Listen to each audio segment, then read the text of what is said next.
Shia Waqf board के पूर्व chairman Wasim Rizvi ने सुप्रीम कोर्ट में एक पीआईएल दाखिल करी है। उसमें कहा है कि कुरान की जो 26 आयतें हैं वो आतंकवाद को बढ़ावा देती हैं और मदरसों में बच्चे पढ़ पढ़ के उनका जो जहन है वो ख़राब हो रहा है, वो आतंकवाद की तरफ प्रेरित हो रहे हैं। उसको कैसे देखते हैं?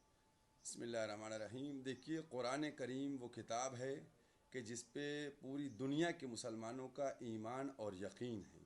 कुरान एक ऐसी किताब है कि जिसमें सिर्फ अच्छाइयाँ हैं, और इस तरीक़े की बात करना कि उसकी आयत जो हैं वो आतंकवादियों को प्रेरित करती हैं, उनको उत्साहित करती हैं, ये इंतहाई गलत है और ये घोर निंदनीय है।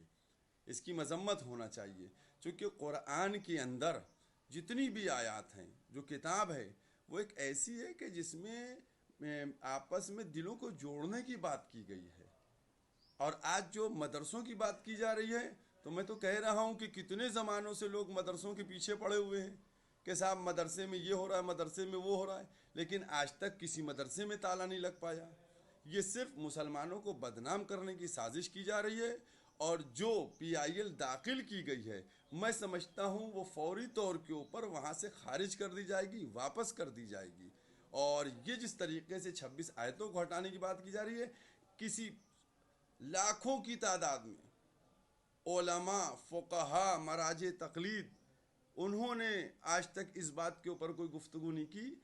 आज ये बात हो रही, आयतें जो हैं, देखिए ऐसा है कि कोई भी किसी पार्टी में रहे तो पार्टी में जाना बुरी बात नहीं है, लेकिन पार्टी में जाके धर्म को बेच देना, धर्म के खिलाफ बोलना, ये गलत बात है। और मैं तो समझता हूँ कि ऐसे लोग जो इस तरीके की बात कर रहे हैं, तो उनको मिजाज को और उनकी मेंटलिटी को समझ लेना चाहिए कि ये लोग क्या चाह रहे हैं।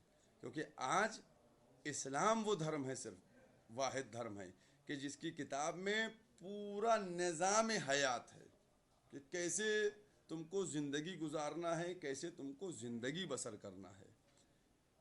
और मैं बिल्कुल इस बात में हूँ कि सुप्रीम कोर्ट, और एकदम मैं मुतमईन हूँ कि सुप्रीम कोर्ट जो है इसको फ़ौरन खारिज कर देगी, चूँकि ये बेबुनियाद बात है। कहा उसमें कहा है वसीम रिजवी ने कि जो 26 आयतें हैं वो जिहाद से रिलेटेड है, उसमें जिहाद का हुक्म दिया गया है। देखिए, जिहाद का हुक्म क्या दिया गया है भाई, समझने की ज़रूरत है।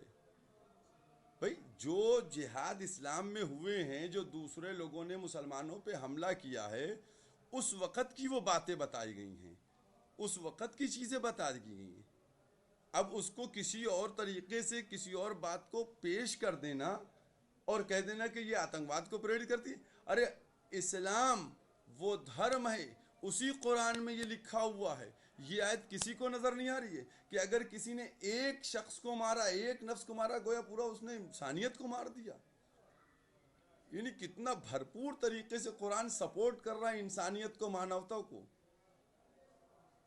कोई कुरान में तब्दीली की जरूरत नहीं, किसी की मजाल नहीं है कि जो उस पर इतना सा ज़बर और ज़ेर और पेश लगता है, इसको कोई ऊपर लगता है ज़बर होता है, नीचे करके ज़ेर कर दे। ऐसा नहीं हो सकता है। 26 आयतें तो बहुत दूर की बात है।